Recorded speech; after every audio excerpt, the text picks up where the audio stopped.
so many times these employers are like, dude, I spend so much money on this and my employees don't care at all. Or what's even worse is they go, our employees love it. We have a great plan. Did they tell you that? Yeah. Welcome to Self-Funded with Spencer, sponsored by Pareto Health, ClaimDoc, and PlanSight. Whether we're discussing innovative new healthcare strategies, exposing hidden revenue streams or misaligned incentives, or even just cheering on the next generation of this industry, we promise you that you're going to learn something. So thank you for joining us for another great conversation about the future of healthcare. My last company I was at, there were early stages where it looked like, oh man, I don't know if this is going to work. You know, we had challenges, would lose a client here and there. And I think if you survive, like that's actually one of the like biggest differentiators for an entrepreneur is just surviving until the market is ready for what you're doing, or you've got the product where you envision it to be. Most businesses just can't survive. I think, what do they call it? The valley of despair as an entrepreneur. Most of them can't survive that, and that's why they fail. But if they could just get to the other side of that, then what they wanted to create was going to be there for them. It's like we talked about with Rick Rubin last night. To just have him be, first of all, the guy's so in tune with the universe, call it. But to have him be like, I've had ideas that I thought were going to be gold, but I just had to table them because there's something not right about the timing. It had nothing to do with the idea. So then we table it, and then you pull it off the shelf a year, 2, 5, 10 later, whatever it is. But like, how do you, and also you said that with Eddie Murphy, like his jokes, a joke that took 2 years to work and was a bomb until it wasn't, right? Like I've seen that happen all the time. There are ideas on posts that I create, and I'm like, this is a banger post. And either it didn't get released at the right time, I didn't have a good hook, open it up, or whatever, for whatever reason. The algorithm that we're all subject to, it was like, meh. I know. And there's others that I put 2 seconds of thought into and just take off like wildfire. It is wild. I don't know. I don't know either. I genuinely don't know. Like the things that do really well, the launch video is always going to get the but what the stuff that gets super high engagement, I don't get it at all, at all. And I've got, we have a buddy who he started this company called The Bible Study, of all things. It's like a cool Bible study. He's got like 500,000 followers on Instagram. Wow. In the total before he sold it to not HarperCollins, but somebody's like he did 15, 20 million in revenue on the thing, selling a like cool updated Bible study for people. But even he's like, I don't know. Some things hit, some things don't. He's trying to like gamify it, and he's like that Always Sunny in Philadelphia picture of the like, exactly. But it's like, there's no roadmap. There's no way to like actually figure it out. I feel. I mean, I don't know. Maybe there are. Well, that's what we talk about too. You know, using some examples. I think we were talking about Hormozi would say like your first few businesses that you create aren't going to be the one that ultimately hits, right? And start out just finding what people will pay you money for. And if they'll pay you money to do something, do that thing. And then figure it out from there. But that likely won't be the thing that you ultimately do. I was telling you about my entrepreneur friend who I think has had 6 or 7 failed businesses. And it looks like he's on the cusp, knock on wood, of a huge contract that's going to land that's now going to establish this as a real viable business and probably achieve what he's been trying to do for decade plus of his career. Like, you just never know, man. You just never know. You never know. That's the exciting part about it. And that's what I think when you look at, I wouldn't be a full-blown entrepreneur like you are. The podcast is the closest I have to true entrepreneurship, and I'm more of an intrapreneur within organizations that allow me to do that.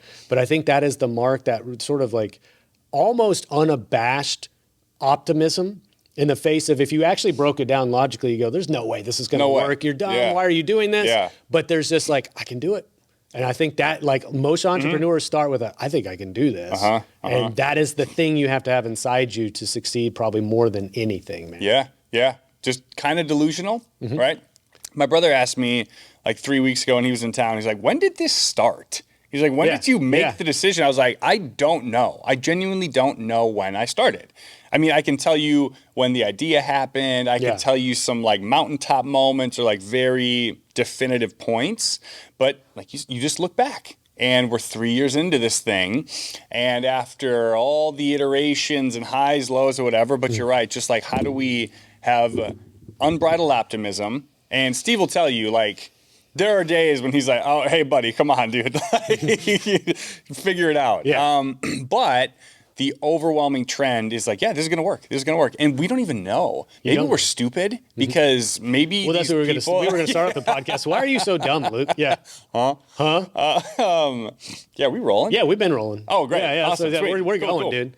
But finish your thought, because I think you're going to say something about Steve, like the origin story or so. Yeah, just like we don't know where this thing goes, and I think maybe people would say that's dumb. You should know exactly where you're going, but we're just like, we know we have a good idea, but how silly would it be to say we know exactly the outcome? Let's not be married to the outcome. Let's be married to building awesome relationship, building a cool product, listening to the market, and then just like you said, can we survive? I think Jobs had a quote, and I'm paraphrasing, something to the effect that you can only connect the dots looking backwards most of the time. I would say that people will ask me like, well, why'd you get into podcasting, or why'd you start the podcast? And I go, honestly, there was no grand design. There was no vision of I'm going to be Joe Rogan or anything like that. It was just like, this seems like a natural extension of that whiteboard series on stop loss. Now I'll sit down with other people and let them be an expert for an hour on the thing that they know and do, and have theoretically an infinite number of episodes I could shoot.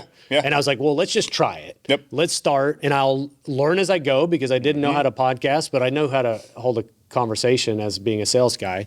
And it's evolved over 3 years to something beyond what I ever envisioned, but it's because I didn't envision the end. I just started. And I think a lot of people, and Andy Neary would attest to this, a lot of people think they want to do something amazing, and they can't even take the first step to go do it and look silly, be not very good at it. I was willing to at least look like I didn't know what I was doing at first, and then rely on the substance of the material I was presenting. And over time, you get somebody like Nathaniel, or you get somebody like Steve, and then you start realizing, oh, I can capture the production value that it needs to be at. And those skills I don't have to have. Somebody else that is complementary in nature can help me out. And so like that, the whole point of that long-winded response was just, I didn't know what I was doing at first. And I just did it, and now it's become a thing. That's it. And today, he says this all the time, today is the shittiest this will ever be. Tomorrow is going to be better. And we say that all the time. Like this, what we're doing, I follow this dude who posts all these old photos of like Amazon's first webpage. Have you seen these? Well, no, but I have seen a photo of Bezos in his like, his parents' basement or whatever it was. Oh, dude. When he started, it was crazy. These starting websites, dog shit. They are so bad, dude. They're so bad. But they're billion-dollar companies. But they started, dude. They started. Yeah. And I think that's what you don't have to be the finished product to start. Most people are like, I want to be good at it before I do it. Well, how are you going to get good at it until you do it? So you just got to do it. And then again, go back to what we talk about survival is if you just get a little bit better every day, you start to figure pieces out, all of a sudden everything sort of takes shape and then becomes what you wanted it to be. I think that's kind of the magic, don't you think? Like you just, the universe rewards people that just start. And like you said, because you're 3 years into this, a little over 3. That's it. I mean, it's 3 years. Have you ever posted the first episode? Like a clip from it or something? I mean, it's still out there, and sometimes, believe it or not, people, when they find my podcast, will go back to the beginning. I'm like, oh, you can, but I wouldn't recommend it, but sure, you'll catch up. But that would be funny, actually, to juxtapose a clip from that for like your episode or something to show how far it's come. Yeah, it'd be cool for people, but also really cool for you. I'm sure you do this, like you take a trip down memory lane, but looking at the past and be like, wow, this was... Well, I think even the structure of conversations, because you were asking me, like, how do you create the episode? What do you do to prepare? It used to be sit down with a guest and let's come up with a bunch of questions. I would go review their entire work history and try to ask a cool question about where they went to school. But it felt so sort of formulaic and it felt too rigid. And so as I got more comfortable over time, then I started allowing myself the freedom. Like you and I just sat down and started talking, and here we are still 15, 20 minutes in. We had like one idea of what we wanted to do. But I think the ability to trust your guests, but then trust your own ability to navigate a conversation without too much structure, that's been a muscle that's been worked for the last 3 years and 200 episodes to get. This is to kind of segue.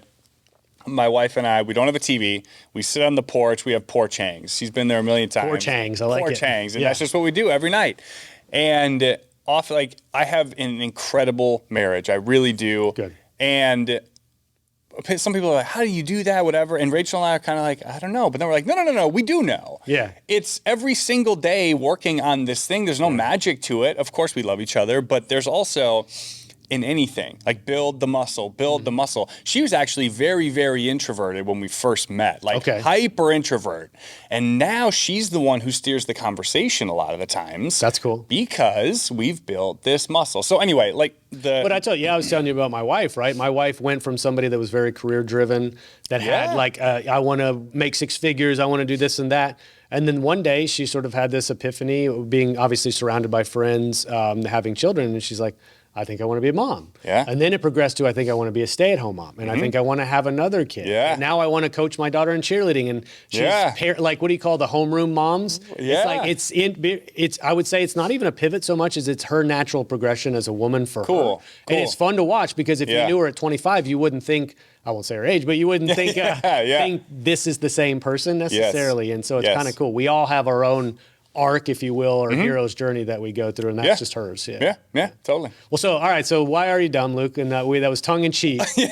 But this notion that you have, that I share, which is you can introduce creativity into the world of insurance. Why do you think that's possible? Because most people perceive insurance, whatever form of it, to be dry, boring, dull, pale, male, stale, all those things. So what is your idea that there is a lack of creativity and you can infuse it successfully into this industry? Let's talk about that. Yeah. First of all, pale, male, stale is incredible. Have you ever heard that? I've never heard that. I take a little offense because I am male and pale. Well, I hope I'm not stale, but whatever. So the creative element, this is just, I think the more we all, everywhere in life, creativity has to exist. Everybody listens to music. Everybody watches movies. Everybody, I think everybody, whether they know it or not, has creative genes. They have there's a creative act inside of them. And if you look anywhere, even at, when you go to a cool city and you're like, oh my God, this is unbelievable. Yeah. That was well thought out. That wasn't generally the designers or the people that are building the structure. It's a designer that came in. It's somebody that came in and said, we're going to do this creativity. We believe that at INFRMD, we just believe creativity has to find its way through to make things beautiful. If you have everything cut and dry, and again, on the back end, I say this all the time, the need for vendors and TPAs and solutions and all of this stuff is absolutely irreplaceable. Yeah. I don't have that. I have the creative piece. So starting out in insurance, doing it the way it's always been done, but then saying, and I tell people I look like I just got paroled. Yeah. But I was covering everything up. I was covering my tattoos, whatever. And now I literally show up to meetings like this. Yeah. Because you're either going to like me or you're not going to like me. Yeah. And the creative piece, just seeing an industry that doesn't have a whole bunch of it because it's so focused on it's a cost play. And I get that. I understand that for sure. But we're focused on, and this is probably the best answer to the question, starting as a broker, you win the deal, and then you actually have to communicate this stuff to the employee, the end user. Yes. And then you do it. And what do you get? Crickets. People are just staring. Well, what happens at open enrollment, right? In one 45-minute conversation where most people don't want to be there. No. You're losing productivity because you've got all your employees on the floor. Yep. Your employees are most likely going immediately in the booklet to the bottom line. What is it going to cost me in a paycheck now? Yes. And everything else is noise that they tune out. And if you have, and this is where we'll get into it probably deeper in a minute, where if you have a really cool solution, yet it's poorly communicated to the audience, they won't use it. It'll get ignored. There will be no return on investment. Yes. And then you go, well, how come nobody used it? It's so great. Yep. Well, you just poorly communicated it to them. 100%. Yeah. Dude, you just said it perfectly. Okay. You have it. Yeah, we're done. Yeah. It's a combination of seeing all the employees not getting this thing at all and being like, oh, I can't just not do something about this because they either hate me or are looking right through me or on their phones or something. So that sucks. But then also having all of these businesses spending on the low end 6 figures. I don't think I work with any groups that only spend 5 figures on their benefits. Really? Yeah. Right? You have to have 5 employees to be that low. That's fair. Right? Yeah, you're so call it 6, 7, 8 figures that you're spending on this thing, which is crazy. only to have your people truly not give a shit. Yeah. Or the people that do are the ones that are like, hey, had a heart transplant, that saved me a couple million bucks. They're your high utilizers. Your high utilizers. Yeah, for sure. So I'm not saying everybody hates the thing, but the overwhelming majority of people are just disinterested. They're like, they like we talked about, they distrust it. And they also don't understand. I think I've heard the stat that something like 9 or 11% of people understand their benefits. So it's like the overwhelming majority of the population doesn't understand a copay, deductible, coinsurance, et cetera, because it's complicated. And I think it's also been poorly educated or communicated to them. Pareto Health is the largest benefits captive in the United States. With nearly 3,000 captive members, $1.3 billion of stop-loss premium in force, and almost 1 million covered lives, no other benefits captive comes close to Pareto Health's scale. But it's not just about the numbers. Pareto Health is a mission-driven organization, and that mission has 2 distinct parts. Number 1, to make self-insurance simple and more accessible for small to mid-sized employers. And number 2, to arm them with the most powerful cost management tools on the market.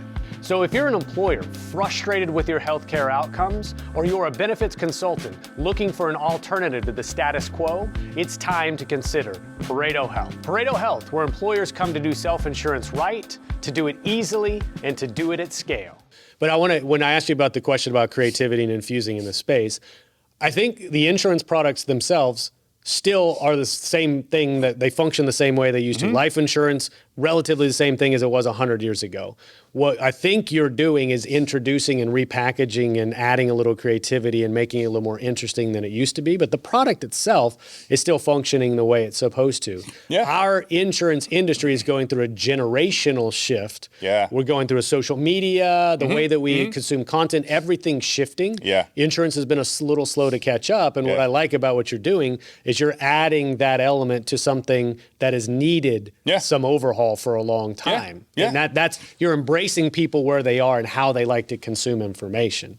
It's again, dude. So maybe you're not so dumb, because it seems pretty obvious to me now. Play dumb, act smart. But it's like, that's all it is. We're not geniuses. We're just like, okay, I think the average, Spencer, is people spend 4 hours on their phone every single day on the low end consuming media. It's 75 to 90% video content, whatever. And for some reason, insurance just hasn't gotten there. And I don't think it's because they don't want to, but we talked about this. You get into the space. First of all, what you and I know, you only know it by being deeply involved in the community. And the number of people that are there are so few. Once you get into it, if you survive, 80% washout rate in a year or two. For consultants, right? For consultants, right. So the information that you and I have about this is extremely rare, much like a lawyer. That's why they can charge $800 an hour.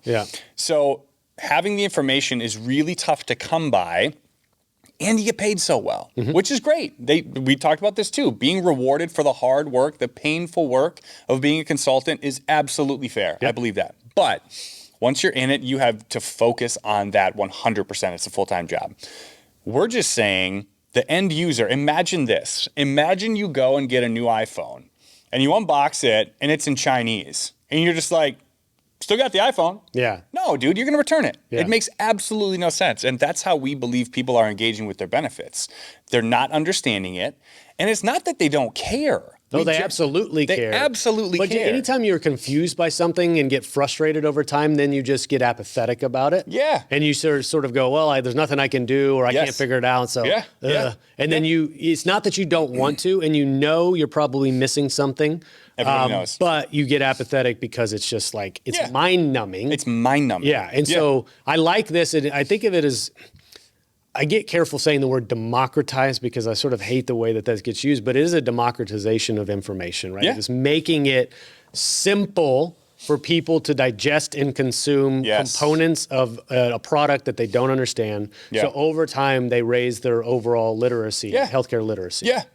And that's the other thing. I mean, the creative spirit of, maybe the most creative thing we do is just telling the truth.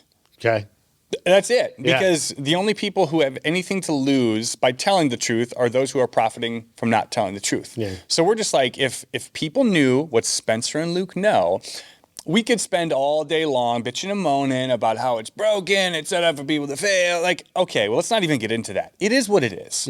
There's more lobbying dollars behind it than any other industry. Like, this thing's not changing. There's no overhaul coming tomorrow. So literally what I tell my clients is we have one of two choices. We can sit and complain about the thing and wait for something that might not happen. I'm sure we will down the road, but it ain't happening tomorrow. Yeah. This thing is like, it's a slow moving train. So we can be super apathetic, or we can acknowledge the truth that this thing is a dirty sausage. That's okay. That's okay.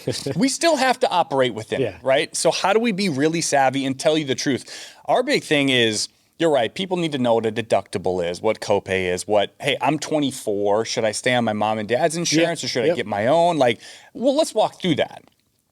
But more than anything, we just want to tell people how the thing is set up. Because in the same way, like however many years ago when hospitals and healthcare and insurance and all of this stuff started becoming beholden to private equity and Wall Street, it is what it is. Again, you have to just understand as a consumer that this thing is designed to make as much money off of you as possible. In the same way you go to Menards to get your 2x4s and your screws, but you end up leaving with a bag of chips, some Tootsie Rolls, and a soda, it's designed to put you through a funnel and have you not recognize it. And I don't even know that it's a bad thing. Like, it's consumerism. That's all it is. But when we can tell people, hey, maybe you shouldn't. I mean, the trajectory of, I think, RX spend by 2030 is going to be 50% of healthcare spend. That's what I've heard. Crazy. Maybe there's motivation to get you on drugs you don't need to be on. Right. Exactly. Again, like, okay, whatever. But just understanding that the days of the family doctor coming over on Sunday night and having dinner and breaking bread and like, you trust that, the trust has gone away, and you do need to be savvy about how you navigate it. Well, the trust has gone away because of that frustration that's boiling up, and it's like, well, you're how are you screwing me? Like that's the way that people look at insurance. How are you screwing me over, or how do I get screwed the least? However you want to describe it. Yeah. And I think the way that you get screwed over the least is you inform yourself. I think that's how you ensure somebody doesn't take advantage of you. You have to be empowered to be informed. See what you did there. Nice. Informed. But you were talking about drug spend, man. I was talking to somebody the other day that was working with a state plan, and no joke, 25% of the employees on that state plan, and we're talking tens of thousands of people, are on Ozempic. 25%. I believe it. You talk about drug spend being 50% of your plan spend. Well, with things like Ozempic are popular, and that's $1,000 to $1,200 a month in most situations. You can get it for cheaper, but most formularies and PBMs have it set up for that amount of money. $1,000 a head times like 25,000 employees. Nuts. You do the math on how much you're spending on that one single drug to get people to lose weight. Okay. So structurally then, how do you inform that person to go, is this appropriate? Are there better alternatives? Are there dietary changes, et cetera? That's an example of how you inform an individual to make a better decision. And then in the insurance world, how we lower the cost of that insurance as a result of that. You just have to connect the dots. And another huge challenge, this is a good point, is we're such a litigious society. And like our disclaimer on our stuff is just ironclad. Like, you're not suing us for anything. Like, you breathe too loud. Like, no, it's whatever. But the fear, and one of the other reasons, one of the brainchilds of Informed was we talked to so many HR leaders that were like, all I want to do with a new hire is take their paperwork, choose the plan that I know is best for them, and then just have them sign it. But there's no way I can do that. Legally, I can't tell people what to do. But if I were to look, when my friends and family call about what plan should I choose, I tell them. Because I'm like, don't hold it again. I'm going to make the best decision because you don't understand how this works. I'm not saying we should be telling people what to do, but having the ability to tell people, like to cut through the noise and not worry. Maybe we should be more concerned about getting sued, but being able to just tell people the truth. Hey, you're 24. You're a low user of healthcare. You're on no medications. You should get a catastrophic plan. That's probably the best for you. Here's why. I'm going to tell you why. If you want the safety net of having a copay or whatever, that's okay. But again, how do we almost assume some of that liability in steering people? Because do you know the number one question HR leaders get asked by their employers? No, what is it? By their employees. What plan should I choose? That's really it. When it comes to benefits, 100%. What should I pick?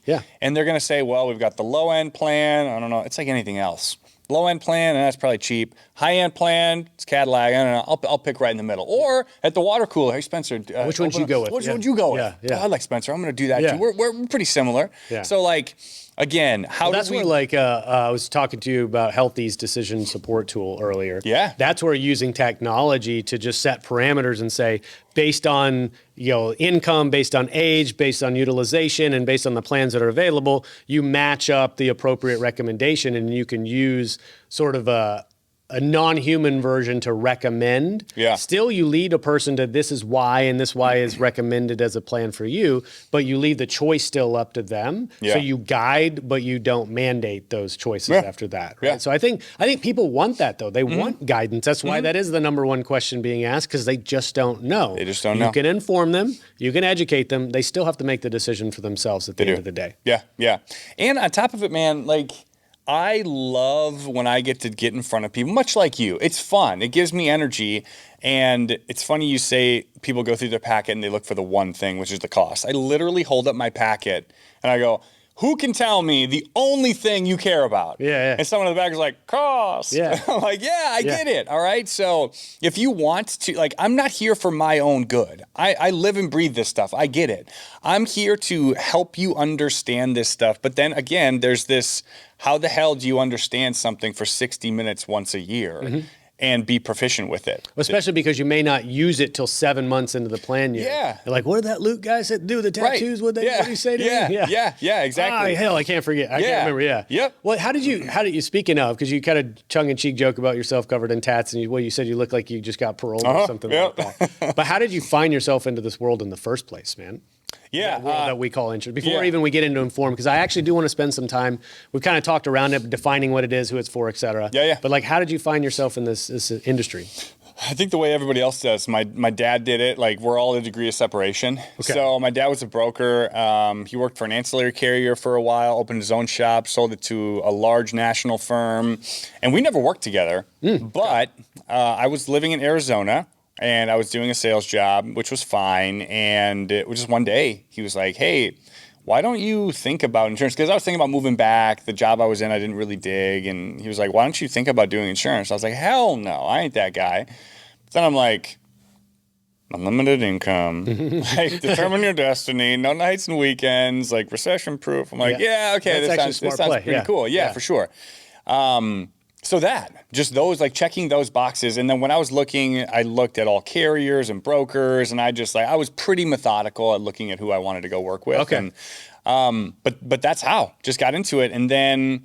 But you were saying you felt like the industry has softened to the ideas of tattoos, and there are plenty of people with tattoos, right? But you were covering them up at first. Like, were you presuming you had to play that role? Yeah, presuming I had to play the role. Okay. It's like, people are not going to trust you if they see all the tattoos, or just play by the rules. Yeah. Play by the rules. I think that's actually, honestly, if I want to give any career advice, it's natural and probably a good idea to play by the rules at first, right? Yes. And then figure out which rules you can skirt, or you got to know the rules test before the boundaries you can break them. But like, it's a good idea to not start breaking things like a China shop when you start. However, like, when did you start realizing you could be comfortable to be yourself, though? Like, did it happen gradually, or was there a moment where you go, you know what? I am who I am, and I'm just going to be me. Yeah, it's gradual. I'd say it's probably still even. Really? Because I'll show up to some people like this, and I work mostly with manufacturers, ag dealers, like, just kind of blue collar, if you will. Okay. But yeah, I actually had a mentor, awesome dude, and he was like, bro, why are you covering all this up? What's going on? Yeah. And I was like, well, I'm in insurance. And he's like, so? First of all, and also, you're so animated when you talk, Luke, that when you're doing all of this, people are not stupid. Like, they see your sleeves come up, and they know that you're trying to cover something up. There's probably an element of some people are like, oh, that's cool. Like, they actually be like, duh, that guy seems like he's actually pretty cool. Yeah. He's covering his tats. I got tats too. Yeah. Who cares? Yes. There's a bonding element. It's kind of like when I find out a guy likes metal, and I'm like, I like that guy now. So did you just sort of, like, one day just go, screw it, I'm going to embrace it? Yeah, okay, cool. Yeah, I did. And I think really Andy talked about this. We mentioned Andy Neary before, but Andy talked about, he walks around with a ponytail now. Does he? Yeah, and Andy is like, one day he's like, you know what? I'm just going to be me. If I want a ponytail, the reason I built this business is so I could be me. Yeah. So I'm not going to try to be anything else. And so I'm going to rock a ponytail. Yeah. And that's going to be my style. Yeah, that's and the if style. you don't like working with a guy that has a ponytail, yeah. all right, you don't have to work with me. Speaking of metal, we're gonna do. Oh, bro, quick, what is this? What is this? We're like, we have to just drop it on him. All right. What do you got? What'd you get for me, guys? You'll find out. Oh, snap. All right. Oh, dude. I'm going to go see Slipknot.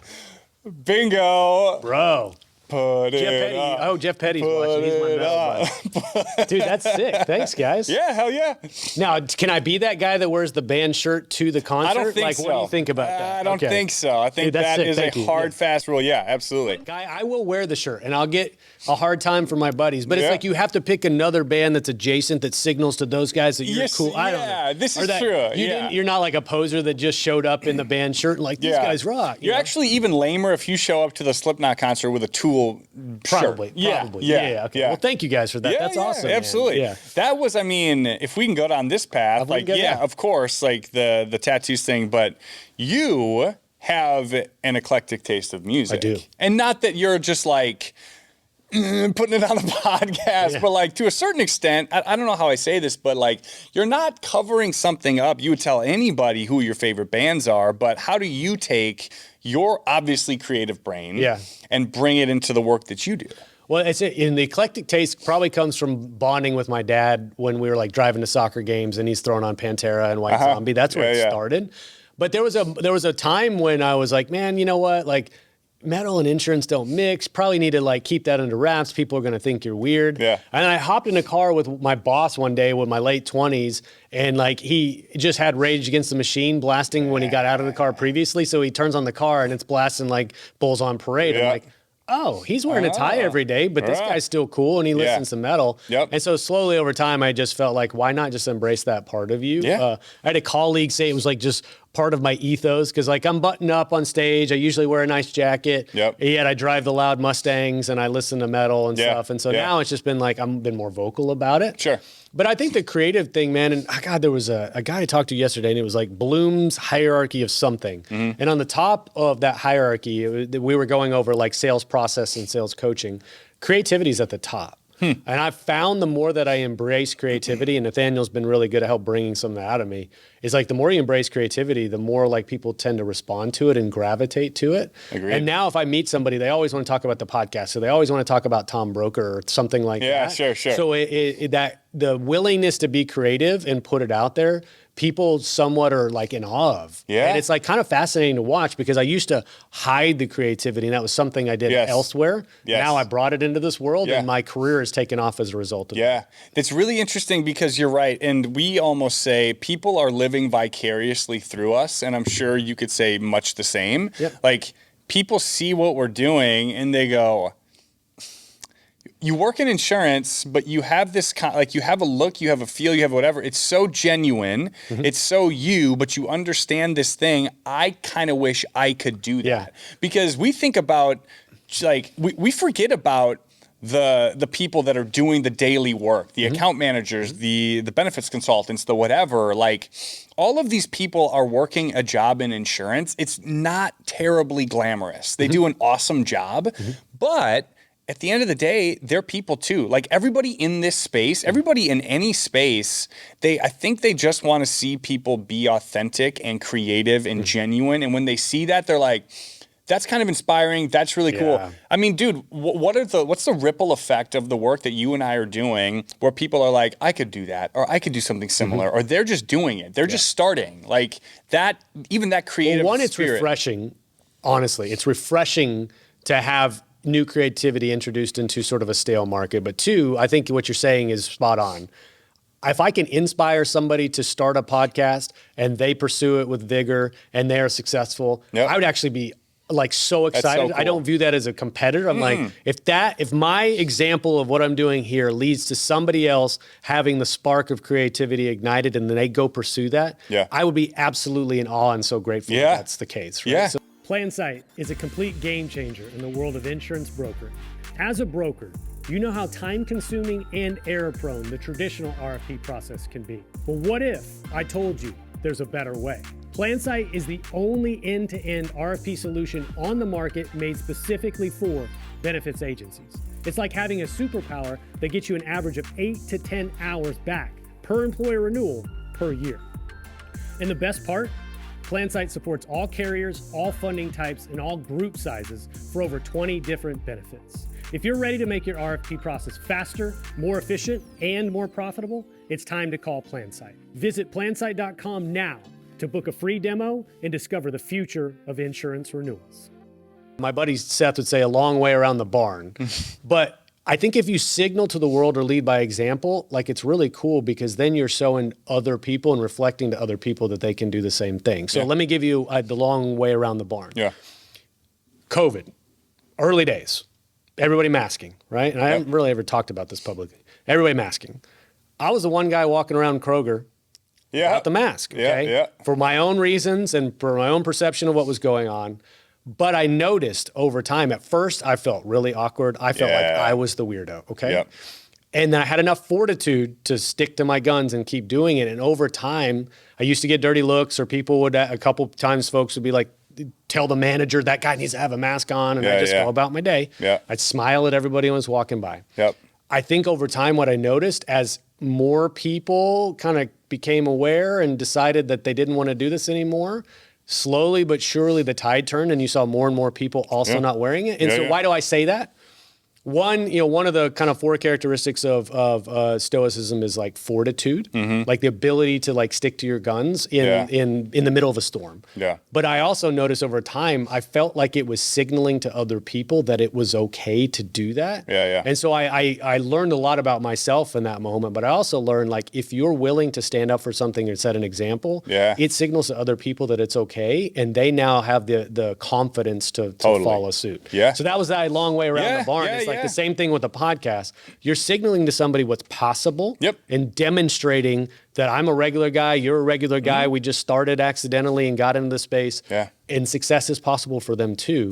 You just got to be willing to start. And something that, I mean, even just recently, maybe not recently, but I think everybody starts, like you said, you have to know the rules before you can break them. And when you spend so much time understanding the world of healthcare and insurance, it can be depressing because you look at it and you're just like, oh my gosh, again, I see how the sausage gets made. But when you get out of that, you realize that we could spend our whole lives being pissed off about something or depressed about something or just focusing on the negative stuff there. People want to laugh, man. People want to laugh. They want to be entertained. They want to see creativity. They want to whatever. So how do we, especially socially, have a brand that is like, yeah, we get it. We acknowledge that this thing is not set up the way you might choose, the way anybody would choose, but it is what it is. At the end of the day, we want to connect with people. And I had a post a couple of weeks ago. The whole industry, it feels, has this belief that the end user, the typical person at Kroger, at the Shell, the gas, and whatever, they're going to respond to fiscal responsibility and beep, beep, beep. Like, they don't care even a little bit. What they do care about is the messenger, making them laugh, making them smile, making them feel special. Like, if you're going to capture a mind, you have to capture a heart first. And I just think we've done a really bad job, and not even intentionally, but we have not captured anybody's heart. No, the industry has not captured anybody's heart. And now we're doing this creative work that's getting people to respond and like us and gravitate and be affectionate towards us. That's something. Like you said, but you also are adding value. So it's not just the creative element, the substance underneath that. So you're right. And my buddy Eric Silverman introduced me to this concept of the medium is the message. So I don't know if you've ever heard that before. I have, but so the medium is a message, and my understanding of it is part of it, how you're going to deliver actually, like you're going to move somebody to a worldview. The medium in which you deliver it is important. So comedy is an example, right? The ability to tell the truth through comedy. The medium is part of the message because the message doesn't land. You don't win the hearts and the minds of somebody unless the medium itself they can connect to. And so that's how you do it. That's how you sway them emotionally. Is you use the vehicle to deliver the message. So I think about it like you were talking social media posts. If I ever have something of value system I want to publicly demonstrate and talk about, I also find a picture in my Rolodex and my phone. What picture can I associate with this message? Because the medium, that picture, is what gets somebody to stop or connect. Yeah. Then I want them to read the message. I very rarely make a post that's text only that doesn't have an other medium, video or picture attached to it. Interesting. Because I'm trying to use that medium to deliver the message. Yeah, yeah.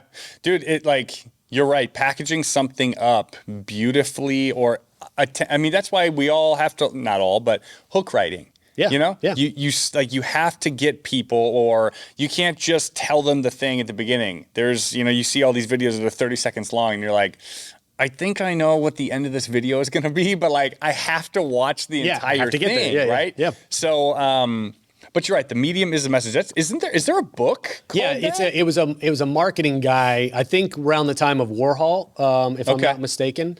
And I can't remember the gentleman's name, but he came up or coined that phrase. But here, I'll give you a great example of a hook.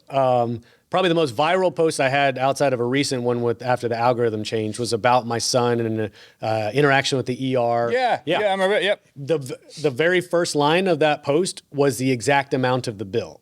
And so it was just a very specific dollar amount. And I did that intentionally. And then I had a picture of me and my son smiling in a phone booth when he took a picture. Okay. And so I tried, what's a hook? Well, what is $4,237.12? Yeah. I got to click see more to find out what that is. Right? Then I started telling the story, but then the picture associated was with my son because it was about my son and me. Yep. And so therefore the medium in itself with a nice hook ended up leading to the most viral post I've ever had. Yeah. Right. So those things are important because you could have the most profound insight in the world, but if you don't position it properly and get somebody to stop and read it, they're just going to keep scrolling and ignore that information. Yes. Now apply that to insurance and how you teach people at Informed to care enough. I mean, we at Pareto all the time, we talk about winning the hearts and the minds. Sweet. What we do is complex. Yeah. So therefore you have to win their hearts first to get them to lean in to understand what you do. Brilliant. Yeah. It's so true. And that's kind of what's interesting about the whole insurance landscape is it feels like we're violating or not fully understanding just basic human biology. So remember Maslow's hierarchy of needs? Yeah. Oh yeah.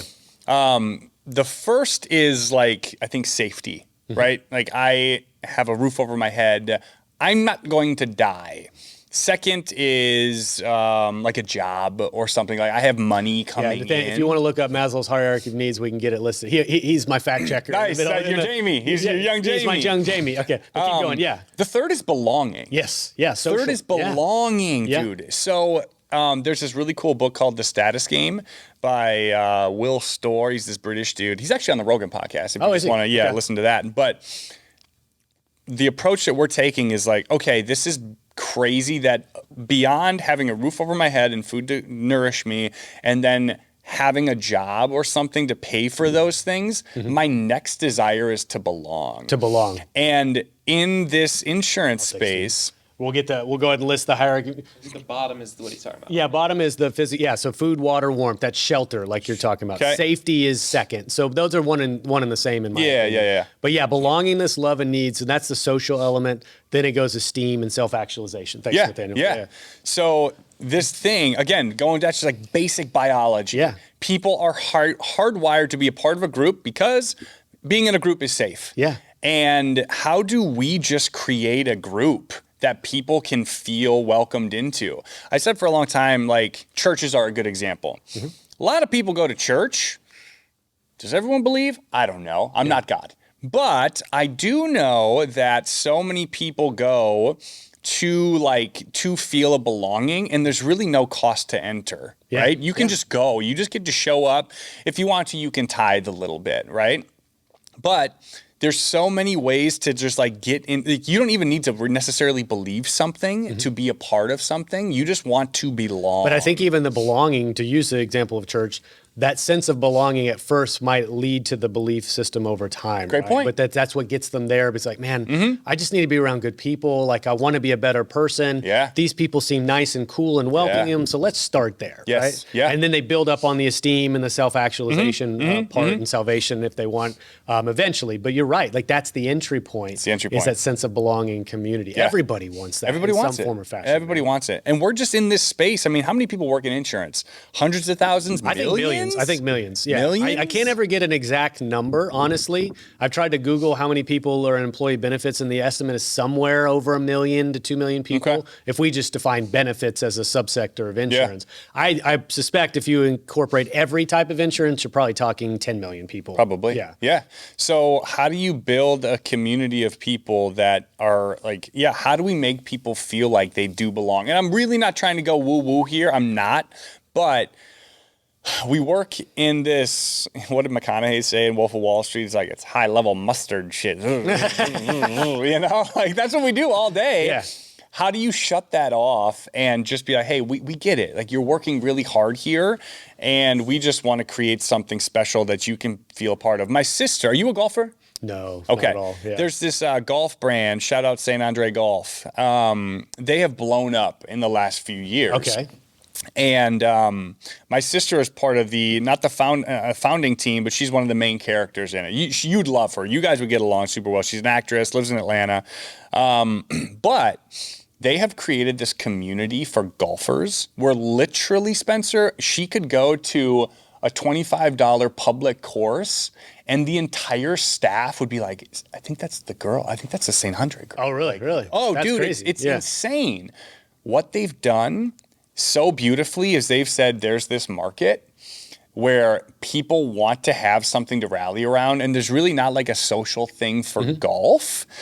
And they just created like the premier brand, and all they do is sketch comedy. You should follow them on Instagram. Okay, you'll have to send it to It's me. Yeah. really, really good. Yeah. You'd appreciate just functionally how tight they are, but then also the humor. It's really, really good. Yeah. But my point saying that is, how do you build a community recognizing there's a zillion people that golf, but there's really not a cool, like, humorous place for them to go and talk about golf? Yeah, Let's go cool. build the community. Yeah. How do we do that in insurance? I don't know what that looks like, but there's enough really bright people that are not the old guard that are coming in, and like, again, how do we, and I don't need to belabor this point. No, but I think you're right. Like, building a community, though, the thing that we have to be very careful of, and it's not to even be a counterpoint, but very careful of, is not getting ourselves in an echo chamber where we're all talking to each other. That's something that I worry about a lot with LinkedIn, is you get in your own echo chamber and it's the same people that start to engage. And so I'm not dispelling what you're saying at all, but truly creating a valuable community that's welcoming, but also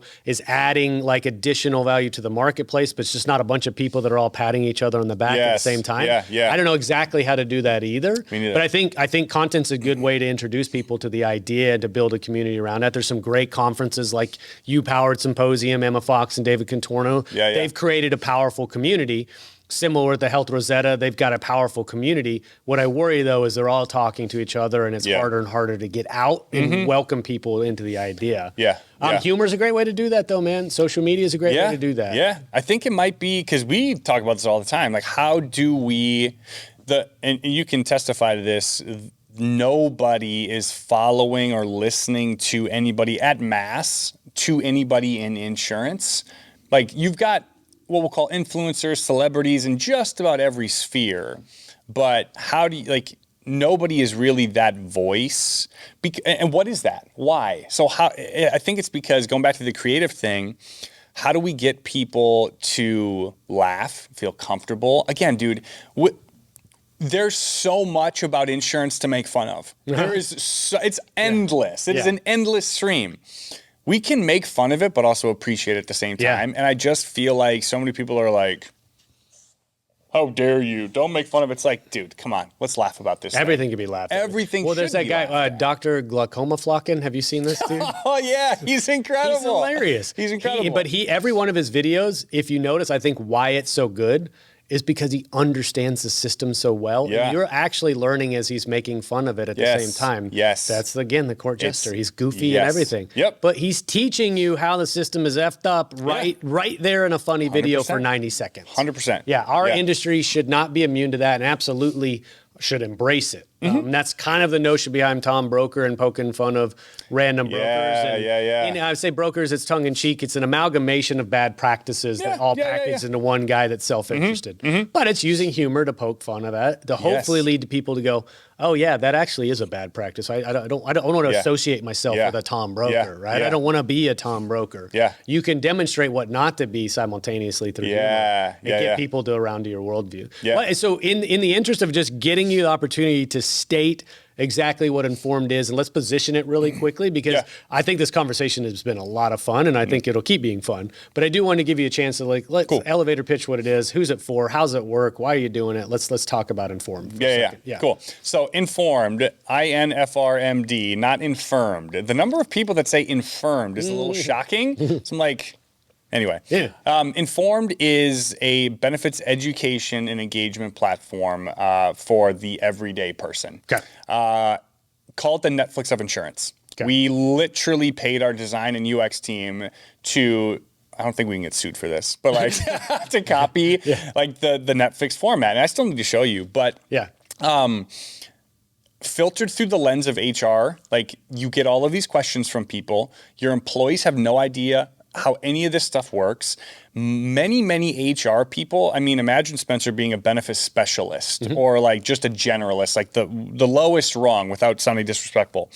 A lot of times it's a 22, 23-year-old, 24-year-old person, first job out of college or whatever, and they're just thrown to the wolves. They're getting paid 40, 50 grand, and now they're responsible for managing this benefit stuff. I have groups. Important stuff. So we not only have, real quick, the videos are all 90 seconds or less. There's no insurance jargon, and they're all delivered by Luke in a really cool, beautiful set. We're like, there are, of course, companies that have the let's talk about an HSA video. It's just, some designer spent $100 to do it, which is fine. But we're trying to solve the engagement issue. We're trying to solve the engagement problem. So that's why we were like, let's really dumb down the language, not because people are dumb, but because they don't have time to watch long form video. Let's give them the information quickly through a human. The platform is magic sign-in. So like we even thought HR people don't need more usernames and passwords.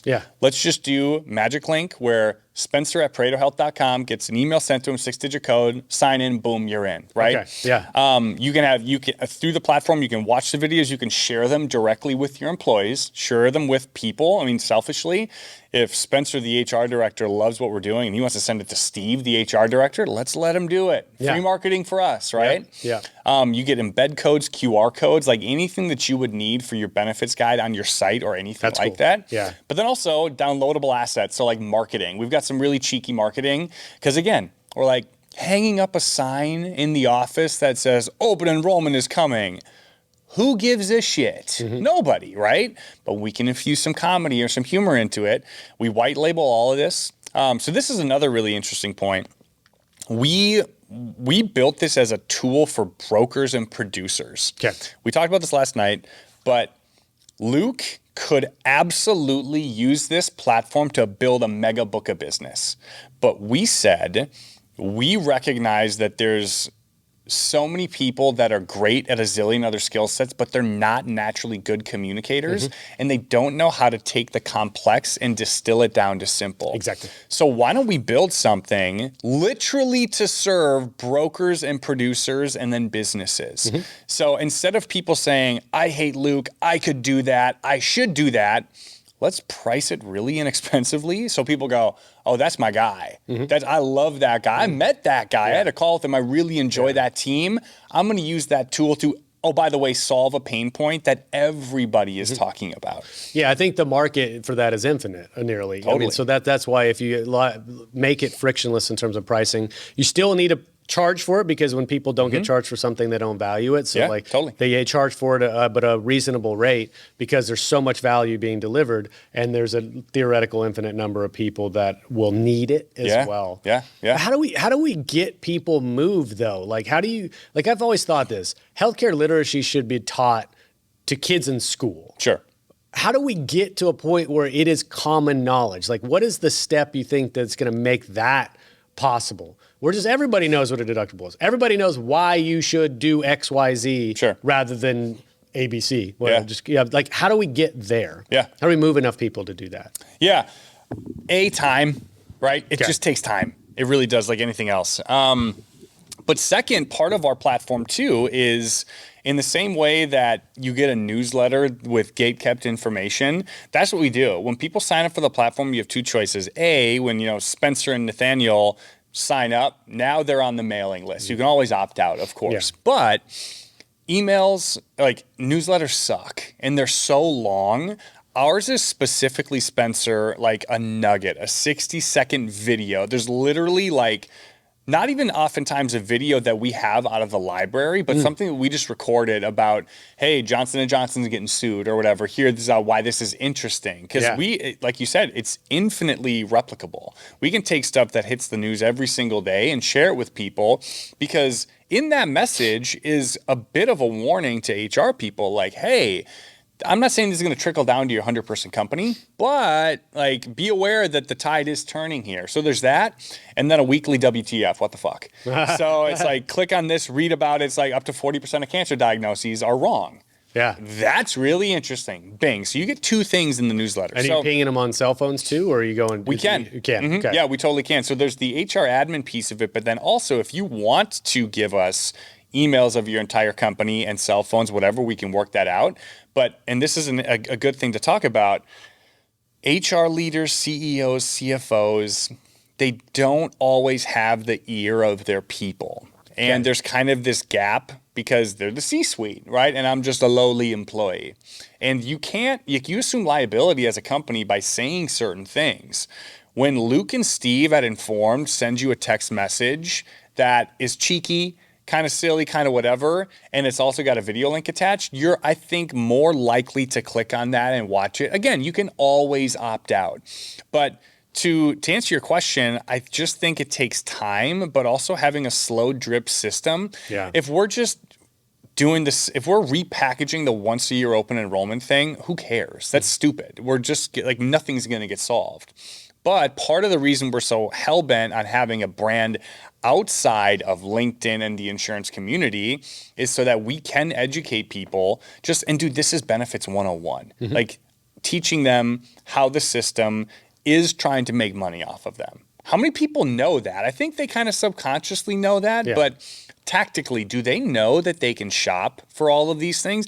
I don't even need to say, hey, you live in Dallas, you live in Minneapolis, you whatever. Just tell them, hey, you can actually go shop for these things. Hey, do you know? And I mean, bro, we could write 100 thought prompts on just very basic things that people would be better off knowing. So our whole thing is, how do we drip stuff throughout the year to people in a way that's not going to make them shut down or opt out or whatever? And this is all still stuff that we're learning. We don't have it completely figured out. But if Spencer was going to go to Italy a week from now and he went through a 60-minute Italian course, how proficient is he going to be in Italian?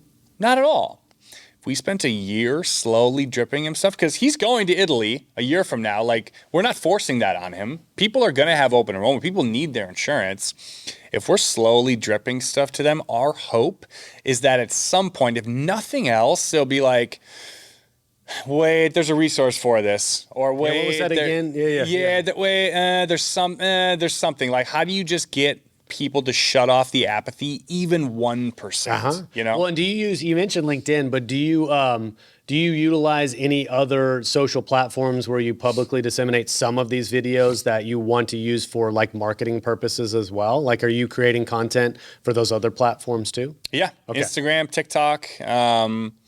Yeah, those are the two main vehicles. Yeah. Facebook is, maybe we should do a little more Facebook. I'm the same way. Yeah, we do? Okay. Facebook is one of those ones that I know I need to use, but I took it off my phone like 5 years ago and I was like, screw Facebook. I know. I'm probably missing a lot of the marketplace by not using Facebook. I think, is it Instagram that allows you to post your reels to Facebook too automatically? So sometimes that happens. But and it's how do you figure out which platforms to be on and which one's the most impactful? Because some of the stuff I talk about in self-funding and stop-loss insurance is such a niche.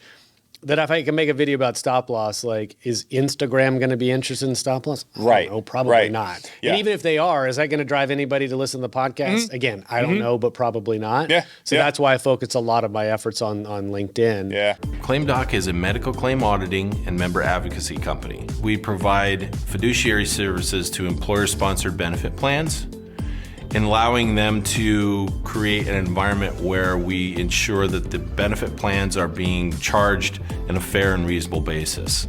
My business is basically people, and it become a real simple transition. We thought it was going to be far more complex. I've saved, we'll say, hundreds of thousands of dollars. I could not say enough about ClaimDoc. But it is good to have pieces that keep marketing and keep people aware, and maybe you catch one new person at a time or 10 new people a week, and slowly but surely you build an audience, and then you drive them into whatever funnel you want them to be in. Yeah. And going back to our previous point, I have had another just light bulb moment was I had so many business leaders that were clients after an open enrollment meeting say, Luke, you have taught our people more in the last 30 minutes than our old broker did in the last 30 years, which feels great, but it also was like, oh, okay, we're onto something here. So how do we get people turned on to this idea? And we have two separate markets. LinkedIn, which is essentially where our buyer is. This is a weird bifurcation in insurance. You've got your buyer, employers, and then you've got the end user, the employees. And so many times these employers are like, dude, I spend so much money on this, and my employees don't care at all. Or what's even worse is they go, our employees love it. We have a great plan.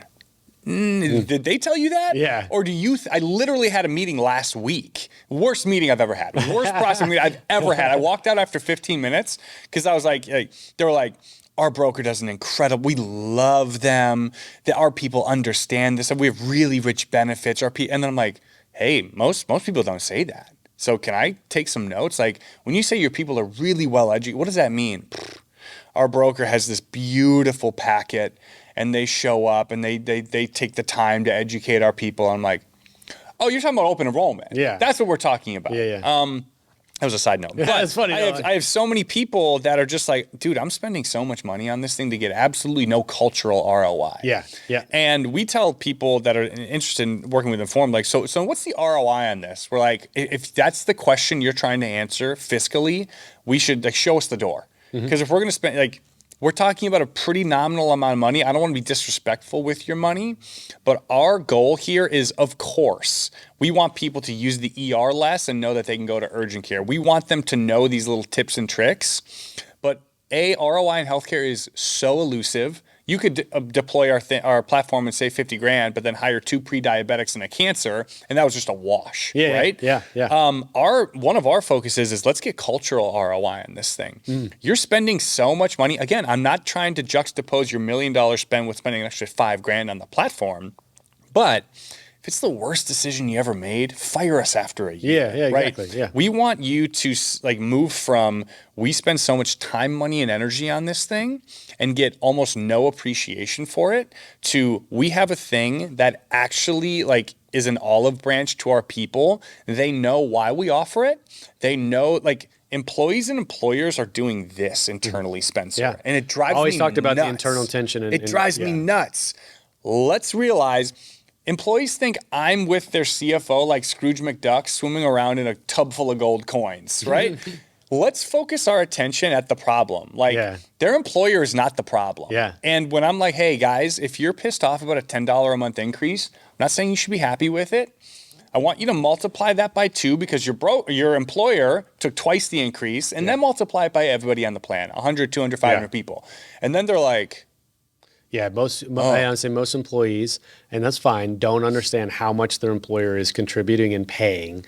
So you can get frustrated at it, but they're absorbing the brunt of those cost increases every year. And I tell you that tension does come from a desire of an employer to offer great benefits at a good cost, and the desire for those employees to receive great benefits at as little money as possible. And it gets harder and harder in the traditional model, and this is just me going on a tangent about self-funding, but it's harder and harder in a traditional model for that employer to accomplish that goal because the tools or the levers, if you will, that they're allowed to pull in a traditional fully insured model are so few, and those levers always result in worse benefits for the employees. So ultimately now you have an employer going, I'm doing everything I think I can.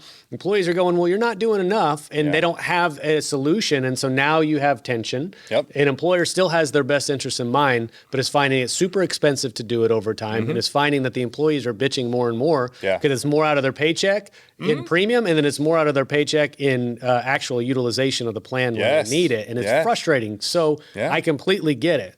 But I want to go back to your point about maybe that $5,000 price point. Just use that as an example.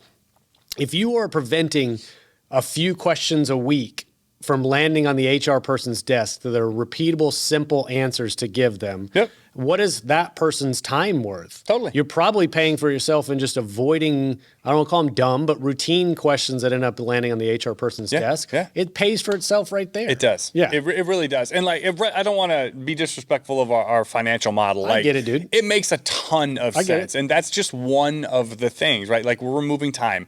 We're also, like, the future state of this is how do we put, I mean, with CAA and now like a magnifying glass on employer groups is as fiduciary for the plan, we are building courses that people can go through and like get the stamp. Like, hey, we went through the 20 course, whatever. We answered all the questions. We got the informed certification, whatever. That's like, hey, not that we're not going to get sued, but we're not going to get sued. We went through the ISO certification for this thing, right? So you're right. Like on the back end piece of it, the ROI is absolutely there. But we see so many vendors sell on ROI. Yeah, of course. And we're just like, of course, like we'll sit down with the CFO and we'll walk you through how this all makes sense, of course. It's to us secondary to making sure that like your culture, again, this is the top 3 spend for almost every single business. Well, you keep using the term culture, but I think you could take that up a step because this is a cultural thing writ large in the United States. Like if we can culturally improve healthcare literacy for the culture, we talk about part of the reason, part of the way that we solve for out of control healthcare spend in the U.S. is a better informed populace is making better decisions and avoiding situations like an unnecessary ER trip. Magnify that across 50 million decisions over the course of a year where somebody's going to the ER when they should have gone to urgent care. Or they should have used telehealth instead. What's the quantify that for me? It's in the billions, if not hundreds of billions of dollars, right? So better informed populace equals a better system as a result of that as well. So I would say you could impact culture, not just an employer's culture. I'm not trying to make you seem grandiose or anything or boost your ego, but it's possible. We should dream that big. We totally do. Because, and this is kind of like a full circle bring back of we are casting a huge vision. And that I don't want to sound too crazy, but we believe that people genuinely can and should understand this stuff. It is mind-boggling, Spencer, that it's almost 10 grand a year for one person to have insurance, about 17 or 18 for employee plus one, and then 25 for family. To have the thing before you spend a single dollar actually using it. And we all know this, but the apathy around it is wild. And it's this beautifully insidious thing where 50% of people can't tell you what they spend a month on health insurance. They barely know what their deductible is. It's just so ingrained itself into a necessary evil category within the budget. But now 66, I think, 70% of bankruptcies come from medical debt. It's like one of the number one drivers. So my point in saying all this is, how do we just kind of want to slap people in the face and get them to wake up. Wake up, Like, hey, and no one's going to come do this for you.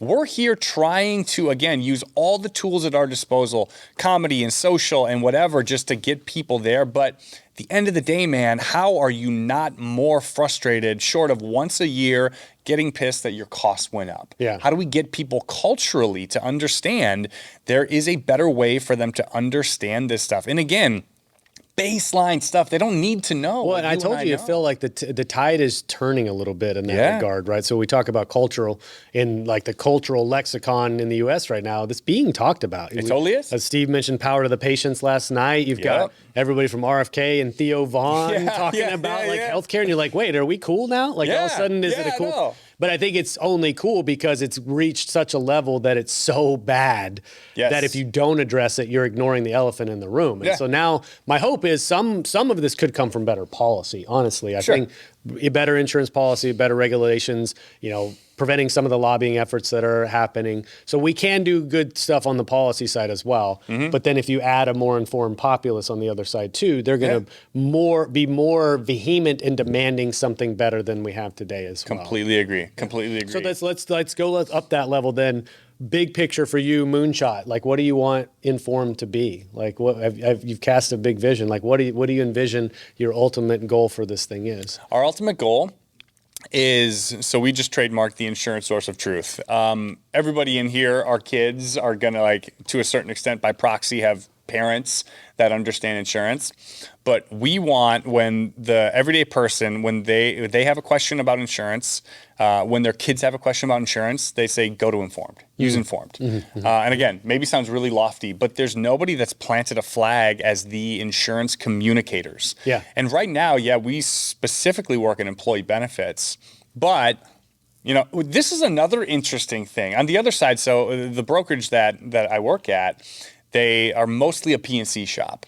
So over there, when you have a high work comp mod, you put things in place. You do specific trainings and all of this stuff to lower that. Your insurance cost is predicated on how people use or behave, right? On the self-funded side of insurance, on benefits, to a certain extent, but like, it's crazy to me how we don't have some sort of system that teaches people how to use their insurance. Like, self-funded far better than I do, but there's only, in our view, a couple of people or a couple of actual legitimate programs that you can put in place to educate your people to use their insurance better. So our moonshot is, we want to be baked into every single insurance plan. We want people to have a system where they can understand how insurance works, both from an employee benefits business side, but also outside of the four walls. Personal lines insurance. Like, the cool thing about Informed is, we have this massive, robust platform just for benefits. We're working on Medicare. How do we get people to understand Medicare better?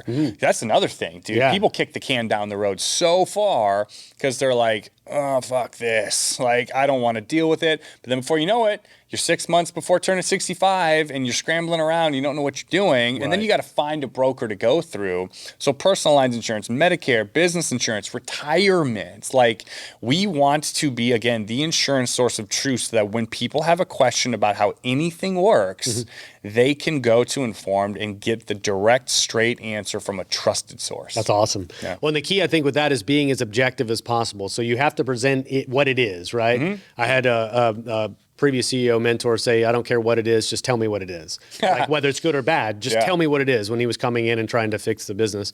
But I think it's important to be objective in the way you present it, right? So that people feel there's an element of trust. Like, even if I don't like this benefit, or if I think it's not great versus what I want, I need to know what it is so I can make the best decision. So that objectivity is crucial, where you can be independent and not be influenced by, outside products or, other companies and stuff like that. I think that's awesome, man. I really do think, that's accomplishable too, based on what you guys have already built today. And I think it would be great if it was the case where insurance knowledge was pervasive amongst our population. Great word. And there's a way to find it is somewhere where it's it's engaging and funny and easy to access. And I understand the language he's using and I don't feel so dumb now as a result of it. Like, that's great, man. That's such a great gift to give to the world. I mean, it's awesome. Totally. Man. And we're not fooled to think that people are going to be toggling between Instagram and the Informed app. Like, we get it. Check Informed every morning. What did Luke put out? Exactly.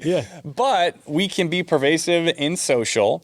And, like we talked about, people care about healthcare and insurance twice a year, during open enrollment and when they actually have to use it. We're not trying to change that. I think it's going to be like that, but we can get people interested. And this is one of the fun challenges. How do you take something that seemingly nobody cares about, but is such an expensive line item for them? Like, how do you break through that and get people to engage? It's an impossibly hard task. It really is. Because, again, we have our LinkedIn audience, which is our buyer, and then we have our social media presence. And they're almost like two sets of content, two sets of messaging, two sets of whatever, because it works here, doesn't work here. Do you envision, though, there will be a DTC or direct-to-consumer version of it as well? Okay. Yeah. We just, right now, we don't believe that somebody would say, I'm going to spend $20 for this, or I'm going to spend $10. I would agree with that. But at some point, like, you could get it where it's scalable enough, where it is accessible for a nominal monthly rate, like downloading something on the App Store, and then I have $6.99 a month. I don't know what the price is, but I could envision where employer channel is the fastest way to scale a product in the insurance world, in my opinion. DTC still has a place, especially in the Medicare world, especially in the personal lines, where eventually somebody might just want to pay for it at that point. But just how do you, the solving the problem of how do you touch as many people as possible? Yeah, how do you do that? And that's, I mean, if we've got one thing, we've got grit. We're just going. We're just like, we're going to do this thing, and come hell or high water. You got a little swag, too. Let me give you that. Let me give you guys some shine. You got some swag, too. So we'll wrap this up because we got other content we want to shoot. Cool. Probably need a little break. This has been a long one, hadn't it, Nathan? It's probably. Hour 15 right now. I love it. Okay, cool. Happy that's the case. So I usually ask these two final questions, and I'd love to hear your thoughts.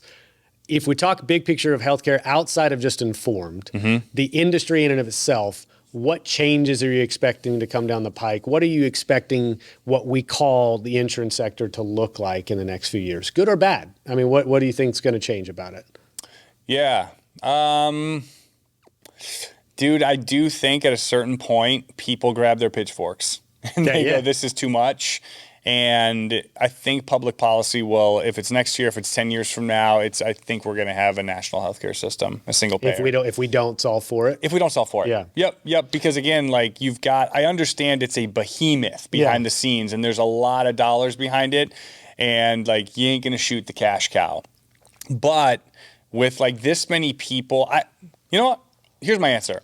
I think that all the stuff we've been talking about, cost and distrust, I think it's going to come to a head. I really think it's going to come to a head. But when the pitchforks come out, my fear is the pitchforks come out and the knee-jerk reaction is always single payer. It's always the government should pay for it. That's always what it is. And if you look at any healthcare-related post, whatever your opinion is, any healthcare-related post that we talk about something broken in the system, I get a flurry of comments like, that's why you should have nationalized healthcare like we do in Spain, or like we do in, it's like, that's also not the answer. But I get why, if you don't have the full understanding of the system, that you immediately go, well, we should do that instead, because it seems simple and it's free. I love when people call it free healthcare. But so that's how do we get the people that are rightfully carrying the pitchforks? So I'm going to support that, but rightfully carrying the pitchforks and go, okay, we agree, but we're not going to solve it through nationalized healthcare. So how do we prevent that from being the direction? Like, what do we fix inside to keep that from happening? I feel like it's the Spencers, the Lukes, the other people that have a voice. Because you're right. Everybody does want to say nationalized healthcare, it's the only way to fix it. It's like, no, it's going to make it worse. Like, at what point... We can edit this out, but at what point has the government ever stepped in and made something better? No, we're not editing that. We're making that a clip. That's what this episode's about. But like, that's not the solution. So much like telling employees how much their employers spend on the benefits, and that you guys are actually on the same team, you need to go fight the big bad insurance dragon. How do we collectively be like, hey, guys, like, I think genuinely the Spencers, the Lukes, the Chelseas, the Chris, like the Andys, all of these people that are actually like involved and have a voice. I think in a not too distant future, we are actually affecting public policy. I do believe that we are being brought into these conversations. I agree with you 100%. And I'm going to say this is why I also feel an obligation to do everything I can to market effectively, to get people's attention. It's an obligation to educate them about this. Well said. Right? And that's why I firmly believe that. And if we quantify what you said a moment ago, $24,000, $25,000 a year is the average family premium in the United States. So essentially, you and an employer are sharing and purchasing every year a Toyota Corolla or a used Toyota Camry. Like, let's put that into context. That's how much it costs to deliver a family coverage in the United States.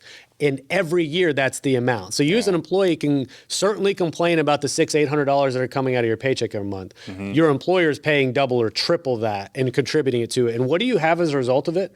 Most people hate it. Most people can't afford to use it. A lot of people don't even utilize it at all, yet they're paying that amount of money for it. And that is literally siphoning wealth off the bottom line of the American taxpayers, P&L, if you will.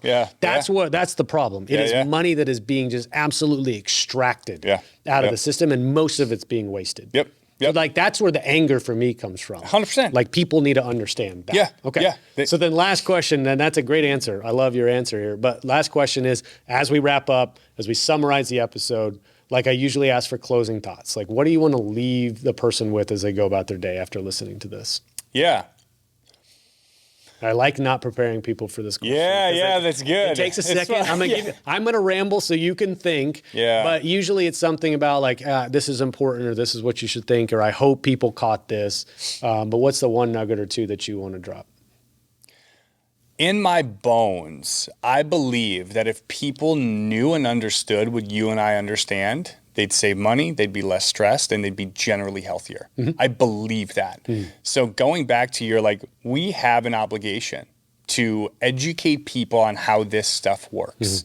And crazy thought, anything Spencer Smith has ever learned in life was taught to him by another person. Absolutely.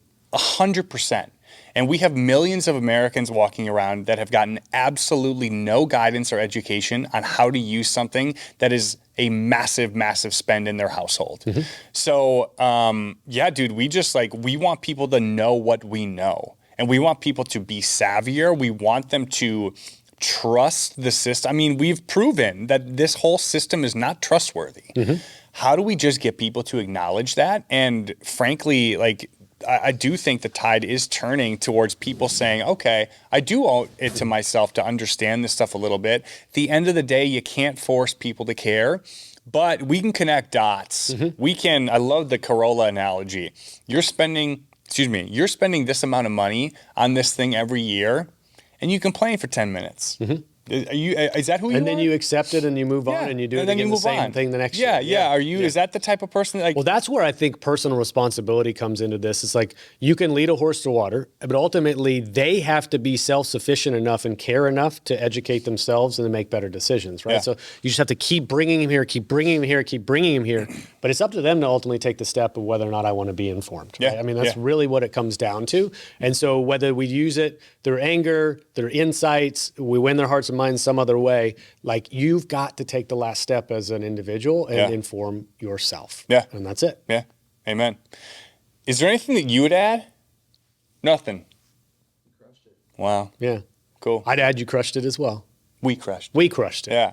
And we just did a podcast. Thanks, dude. We just did. Appreciate you. Let's go shoot some other content, man. Hell yeah. All right. This is great. Thanks, dude. I loved it.